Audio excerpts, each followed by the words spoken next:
안녕하세요. 중국 까발리는 남자 중까남 황현철입니다. 오늘 제가 준비한 콘텐츠는 가짜 중국 전문가의 11가지 특징입니다. 가짜 중국 전문가 너무 많습니다. 음모론적 상상을 사실인 양 떠드는 분들이나 유튜브 채널을 보면 정말이지 화가 치밀어 오릅니다. 친중 성향을 노골적으로 드러내는 분들도 마찬가지입니다. 둘 다 돈 때문에 그러는 것인데 정말 안타깝습니다. 한쪽으로 너무 치우친 분들은 일단 걸으시는 것을 추천합니다. 배움보다는 해악이 더 클 수 있기 때문입니다. 이런 분들의 폐해가 너무 심각한 것 같아서 그래서 준비했습니다. 가짜 중국 전문가의 11가지 특징. 첫 번째 특징부터 보겠습니다. 첫 번째 특징은 특정 종교 이데올로기 신봉자입니다. 이런 분들은 음모론적 상상력이 굉장히 뛰어납니다.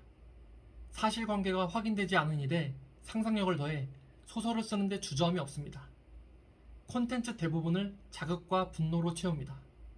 결국에 남는 건 중국 욕밖에 없습니다. 저는 종교와 정치가 섞이는 것 그 자체가 타락의 길이라고 생각합니다. 기독교적, 친미적인 성향이 강한 분들이나 이런 분들이 운영하시는 유튜브 채널은 진짜 중국을 이해하는데 도움이 되지 않습니다. 친중 성향이 강한 분들도 마찬가지입니다. 가짜 중국 전문가 두 번째 특징입니다. 중국어를 못합니다.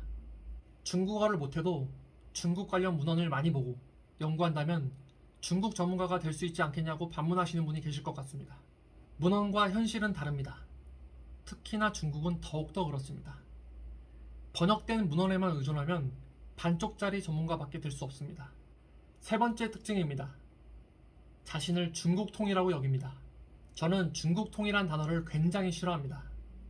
중국은 역사나 지리적인 면에서 볼 때 특정 분야의 통이 나오기 어려운 환경입니다. 그래서 특정 분야 통은 있을 수 있어도 중국통은 있을 수 없다고 봅니다. 자신을 중국통으로 여기는 사람이 있다면 넓고 얕은 지식을 가진 영양가 없는 우물안 개구리일 확률이 높습니다. 네 번째 특징은 과거엔 잘 나갔다입니다. 늘 그때의 나로, 과거의 나로 사는 분들이 계십니다. 과거 어디에서 근무했다, 어디 출신인지를 강조하시는 분들, 현재 모습을 보세요. 답은 이미 나와 있습니다. 다섯 번째 특징입니다. 중국에 관시가 있다고 늘 자랑합니다. 이런 분들 대부분은 중국에서 우리 돈 10만원도 빌리지 못할 겁니다. 지난번 중국 관시 문화 영상에서 진정한 관시가 무엇을 의미하는지 말씀드렸습니다. 학연이나 혼인관계를 기초로 형성된 관시가 아니라면 대부분이 휘발성 관계입니다. 여섯 번째 특징입니다. 기본적으로 중국을 무시합니다. 중국이라면 이웃 여하를 막론하고 무시합니다. 부정합니다. 배우려고 하지 않습니다.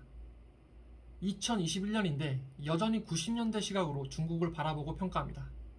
이런 분들은 중국을 욕하는 것 말고는 할 줄 아는 게 없습니다. 일곱 번째는 나떼는의 습관입니다. 대부분이 과거 중국에서 유학했거나 주재원으로 일하신 분들입니다. 보통 나떼는은 10여 년도 지난 이야기입니다. 중국은 빠르게 변화하고 있습니다. 공감도 안 되고 현실적 의미도 없는 중국판 응답하라 시리즈에서 배울 수 있는 것은 매우 제한적입니다. 여덟 번째 특징입니다. 게으릅니다. 21세기에 20세기 정보를 갖고 사는 분들입니다. 중국은 빠르게 변화하는데 본인만 정치되어 있습니다. 그런데 자신은 모릅니다. 이분들은 10년 전, 심지어 20여 년 된 데이터를 가지고 현재 중국에 대해 왈가왈부합니다.